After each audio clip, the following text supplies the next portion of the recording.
So I've already done a few videos on this issue of the deleted scenes. I will put the links in the description. They were pretty thorough, but there's always a lot more. So essentially in this video, we're going to be responding to Secrets of Dune and some of his additional details in two major scenes that were deleted. He covers many more, but in this video, we'll cover just those two scenes and we'll cover some of the additional scenes. So this is both a kind of response video as well as a deep dive video. So let us proceed. So one of the major scenes is a prologue, and I did mention this in the Dune videos I made, but he had some interesting extra details. Essentially what happens is that one of the Bene Gesserit gives opening narration that provides some interesting world building detail about the Bene Gesserit, the Mentats, and the kind of disposition of the Dune universe. But in the theatrical cut, Denis ended up basically getting rid of that and replaced it with Zendaya, and she's doing the opening narration, and we're seeing her and the Fremen and the Harkonnens fighting one another. But again, Secrets of Dune, and I'm not gonna lie, he's top of his game, so he's gonna add a few more touches that I not detail in my videos. The Reverend Mother continues, "When at last we threw them down, a new law was made. Thou shalt not make a machine in the likeness of a human mind." The shapes dwindle to rubble, leaving a golden space in which human shapes re-emerge. Schools were founded to elevate human thought. The Mentats, masters of mathematics and logic.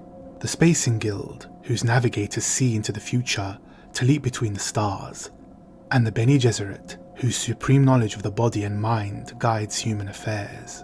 We see the Mentats with halos of pure mathematics, the Guild navigators with... There is just one major thing which I'm not sure he's unaware of this or is misrepresenting the scene, or depends on how he does his scripts, but he doesn't note that this is basically not technically connected to Dune at all. I'm sure they worked this in somehow, but really this scene shouldn't be here in the first place, because basically what happened is Oscar Isaac was doing another movie, The Card Counter, Paul Schrader, and they were actually very close in proximity, so he's trying to do both productions at the same time. So he had to kind of run back and forth. So he wasn't always available. So they basically had a compromise where they wanted more scenes with Duke as well as Paul. Again, none of this is in the books. This is not in any of the film versions. And they wanted to add these world building detail. But there's a reason they're doing it there. Basically, they wanted to compress time because they couldn't do this on other sets. And what we're seeing is actually a lot of CGI, as far as I understand it. They didn't really have this when they actually did the scene, so they have to just insert digitally how the environment looks, because again, Oscar Isaac didn't have enough time, so they had to do a quick scene. It's very touching and moving and does add to the characters, but basically it was there because he wasn't available for the other scenes, so they wanted to do something kind of a placeholder. So it's good, it's a great scene, it's not a bad scene, but it's kind of just improvised. I don't think this was ever in the original script as far as I understand it. I could be wrong. He seems to have access to the original script and is going from that. But as far as I know, they basically just made the scene up because they were trying to juggle the schedules of Oscar. To clarify, I'm not saying he's lying. I'm just saying he's making it seem like a really brilliant Denis Villeneuve directional move. No, it was just pragmatism. They only had an Oscar for certain time periods, so they wanted a good scene and they had to basically write something really quick. As far as I understand, that's how it went. Schedules are kind of tight for some people, including Oscar and him wanting to do the card counter. So there we are with these two major scenes. We'll be doing deep dives into the other one soon enough. Thanks for listening. When Paul, in the cemetery, the Duke tells Paul, "I miss him," as he looks at his grandfather's gravestone. "That damned bull." Then he says, "I wish we could bring them all with us." Paul says, "You don't think we'll ever come back?" "I think Arrakis is far away." When Paul asks to join the advanced team, he tells his father that great leaders are raised in the mud, not around tables. Before Duncan...